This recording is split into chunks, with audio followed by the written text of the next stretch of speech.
What if I told you the moment you stop explaining, stop chasing, and stop reacting, everything shifts? Right now, if you're watching this, it's probably because his silence hurt you. It confused you. It made you question your worth, your value, and whether you mattered at all. And the instinct to fix it, to reach out, to say something, anything, just to feel connected again. But here's the truth. Most people never tell you your reaction is exactly what keeps the cycle alive. When you rush to fill the silence, you teach him that distance costs him nothing, that he can pull away and still have access to your energy, your emotions, your reassurance. Now imagine this instead. He goes quiet and you don't chase. You don't explain. You simply match the silence, not out of anger, not to punish, but from self-respect. That's when his mind starts racing. That's when curiosity replaces comfort. That's when silence stops feeling safe for him. Because silence, when chosen, not forced, becomes a mirror. And what he sees in that mirror can change everything. His silence doesn't just hurt because he stopped talking. It hurts because it triggers something much deeper inside you. When communication suddenly disappears, your mind goes into survival mode. You start replaying conversations, analyzing tone, timing, and tiny details, trying to figure out what you did wrong. That's not weakness. That's biology and emotional wiring colliding at the same time. Silence creates uncertainty, and the human brain hates uncertainty more than rejection. At least rejection gives closure. Silence leaves an open loop, and open loops demand resolution. Your nervous system stays activated, constantly scanning for signs of safety or reassurance. That's why his silence feels heavy, intrusive, and impossible to ignore, even when you're trying to stay busy. It also taps into attachment patterns. When someone you're emotionally invested in pulls away, your sense of connection feels threatened. Your brain interprets that distance as potential loss, and loss registers the same way physical pain does. That's why your chest tightens, your stomach drops, and your thoughts spiral at night. You're not overthinking. You're responding to perceived emotional danger. What makes it even harder is that silence removes feedback. There's no confirmation, no explanation, no emotional context to lean on. You're left filling in the blanks, and the mind almost always fills them with self-blame. You assume his silence means you're not enough, you said too much, or you mattered less than you thought. But here's the part most people miss. His silence says far more about his emotional capacity than your worth. The pain comes from internalizing his distance as a reflection of you, instead of recognizing it as his inability to communicate, regulate emotions, or face discomfort. Once you see that difference, the silence loses its power over you, and you begin to reclaim your emotional stability. The biggest mistake most people make when faced with silence is trying to earn clarity. The moment the messages stop coming, they start over-giving, over-explaining their feelings, over-apologizing for things they didn't do, and overextending emotional energy that was never asked for. It comes from fear, not intention. Fear of losing the connection, fear of being misunderstood, fear that if they don't say something right now, everything will fall apart. So they send the follow-up text, then another, then a long message explaining their side, their intentions, their pain. And in doing that, they unknowingly remove the one thing silence is supposed to create: space. Space for reflection, space for accountability, space for the other person to feel the weight of their absence. Chasing clarity too quickly teaches the other person that they never have to step up emotionally. It shows them that discomfort will always be softened for them, that distance comes without consequences, and that your emotional availability is unlimited, even when it's not being respected. Over time, this pattern drains you and reinforces an imbalance where one person carries the emotional labor for both. Another mistake is assuming silence must be fixed immediately. Not all silence is a problem to solve. Sometimes it's information. Sometimes it's revealing someone's communication style, emotional maturity, or avoidance. When you rush to resolve it, you interrupt the truth that silence is trying to show you. The hardest part is resisting the urge to prove your worth through effort. Worth doesn't need convincing. Connection doesn't require chasing. And respect never grows from desperation. The moment you stop trying to force answers is often the moment clarity arrives, because silence, when left alone, exposes exactly what words were hiding all along. When he goes silent, there's usually an unspoken expectation attached to it. He expects you to notice immediately, to feel uneasy, to start wondering what went wrong. In his mind, silence creates a vacuum and he assumes you'll rush in to fill it. A message, a check-in, an emotional olive branch. Something that reassures him he still has access to you even while he's pulling away. He also expects predictability. If in the past you've been the one who communicates, explains, or keeps the emotional connection alive, he assumes that role won't suddenly disappear. Silence for him feels safe because it's familiar. He believes he can withdraw without consequence and return when it suits him, picking things up exactly where he left them. What shocks him is not anger, it's not confrontation, it's not a dramatic goodbye. What shocks him is nothing. When you don't chase, don't question, and don't react, his internal script collapses. The silence he created stops working in his favor. Instead of feeling in control, he feels uncertain. Instead of feeling desired, he feels replaceable. And that emotional shift is deeply unsettling. Your lack of reaction forces him to sit with his own behavior. There's no reassurance to cushion his withdrawal, no emotional safety net waiting beneath him. He begins to wonder if you're reevaluating him the same way he assumed he could casually reevaluate you. This isn't about punishing him, it's about disrupting a dynamic that only functioned because you played your part. The moment you don't, the balance changes. And that's when silence stops being a power move and becomes a question he can't ignore. Silence has a way of stripping away distractions. When there's no reaction, no emotional feedback, no immediate response to lean on, a person is left alone with their thoughts. That's when self-reflection begins, not because they planned it, but because there's nowhere else for their attention to go. Your silence removes the noise that once protected him from examining his own actions. When you stop responding, the usual external validation disappears. He can't gauge your emotions. He can't measure your interest. He can't reassure himself that everything is fine. And in that absence, questions start forming. Did I pull away too much? Did I misread the situation? Did I assume she'd always be there? These questions don't arise from confrontation. They arise from quiet. Silence also removes the ability to rewrite the story. Without your words, he can't deflect, justify, or minimize his behavior. There's no conversation to steer, no explanation to twist. He has to sit with the version of events that exists in his own mind. And that version often carries more honesty than any argument ever could. What makes this reflection powerful is that it's internally generated. When insights come from within, they feel personal and undeniable. They're not triggered by pressure or guilt, but by awareness. And awareness is uncomfortable. It forces accountability without accusation. Your silence becomes a mirror, not one that criticizes, but one that reflects. It shows him the emotional distance he created, and the possibility that distance has consequences. Whether he chooses growth or avoidance after that is his responsibility. But the reflection only happens because you stopped filling the space he needed to finally look at himself. Power dynamics in relationships aren't about control or dominance. They're about who is more emotionally invested in maintaining the connection. The person who feels they need the relationship more often gives more, waits longer, explains themselves, and tolerates uncertainty. The person who feels they can walk away more easily tends to set the pace, consciously or unconsciously. This isn't about good or bad intentions, it's about emotional leverage. When communication is balanced, power is shared. Both people feel safe expressing needs, taking space, and coming back together. But when one person goes silent and the other rushes to repair the gap, the balance shifts. Silence becomes a tool. Not because it was designed that way, but because it creates anxiety on one side and comfort on the other.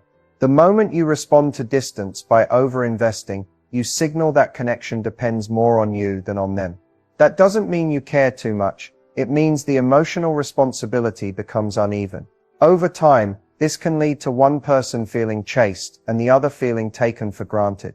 Matching silence resets that dynamic, not by withholding love, but by withdrawing from imbalance. When you don't immediately fill the gap, you're no longer compensating for someone else's lack of effort. You're allowing the relationship to reveal its true shape. If he values the connection, he feels the absence and steps forward. If he doesn't, the silence exposes that reality without you having to argue or beg for clarity. This shift is subtle but powerful. The energy moves from "how do I keep this" to "is this meeting me where I am?" And that's where your power lives, not in silence itself, but in the choice to stop carrying the emotional weight alone. Healthy power dynamics aren't about winning. They're about mutual responsibility. When both people know the connection won't survive on one person's effort, respect naturally rises, or the truth becomes impossible to ignore. When you stop chasing, the first thing he feels is confusion. Not dramatic confusion, but a quiet disruption of what he assumed was stable. He was used to your presence being consistent, your effort predictable, your emotional availability always there when he reached for it, or when he didn't. So when that pattern breaks, it unsettles him. The absence of pursuit creates a pause he didn't plan for. After confusion comes curiosity. He starts wondering what changed, not in a superficial way, but in a way that lingers. He checks his phone more than he expected to. He replays recent interactions, searching for the moment where he might have miscalculated. Curiosity grows because uncertainty now works against him instead of for him. Then comes self-awareness. Without your energy reinforcing the connection, he feels the weight of his own distance. The comfort he once felt in pulling back disappears. Silence becomes noticeable. And in that space, he becomes more aware of what he may have taken for granted. Your attention, your emotional warmth, your willingness to bridge gaps. There's also a subtle shift in respect. When you stop chasing, you signal boundaries without saying a word. That boundary communicates self-worth. And self-worth changes how someone perceives you. You're no longer someone trying to be chosen. You're someone who chooses whether to stay engaged. For some, this realization leads to effort. They reach out with more intention, more clarity, more presence. For others, it leads to discomfort they'd rather avoid. But either way, your choice to stop chasing forces an emotional response that chasing never could. What he feels isn't guaranteed to be regret or longing, but it is awareness. And awareness is powerful, because once someone realizes they don't have unlimited access to you, they can no longer remain emotionally careless. Your stillness creates that realization, not as a strategy, but as a natural consequence of honoring yourself. Silence isn't always powerful, and this is the part that matters most. When used without clarity or self-awareness, silence can backfire and create more distance than insight. If silence comes from fear, resentment, or the hope that the other person will suddenly change without communication, it often turns into emotional withdrawal instead of strength. One way silence backfires is when it replaces honest expression. If something genuinely hurt you and you never communicate it, at least once, silence can feel confusing rather than reflective. The other person may not interpret it as self-respect.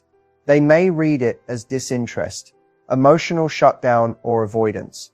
In those cases, silence doesn't invite growth. It ends connection.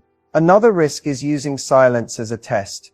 When silence is used to see if someone will chase you back, it becomes a strategy instead of a boundary.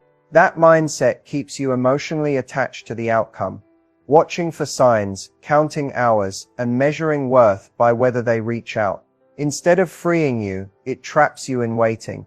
Silence also backfires when the relationship already lacks emotional foundation. If someone has shown consistent indifference, avoidance, or low investment, silence won't suddenly create depth. It will simply confirm the absence that was already there. In these situations, silence reveals truth, but not the kind that brings reconnection. The most important factor is intention. Healthy silence comes from regulation, not punishment. It's about stepping back to protect your energy, not to provoke a reaction. When silence is grounded in self-respect, you're okay with whatever outcome follows. When it's rooted in control, every outcome feels like loss. Silence should create clarity, not confusion. If it increases anxiety, self-doubt, or emotional suppression, it's a sign something needs to be addressed differently. The goal isn't to disappear, it's to respond in a way that keeps you aligned with your values. Sometimes that means space. Sometimes it means a calm, honest conversation. Power isn't in silence itself. It's in choosing what keeps you emotionally whole. Staying emotionally grounded when someone pulls away or goes silent is one of the most important skills you can develop because it determines whether you respond from clarity or from panic.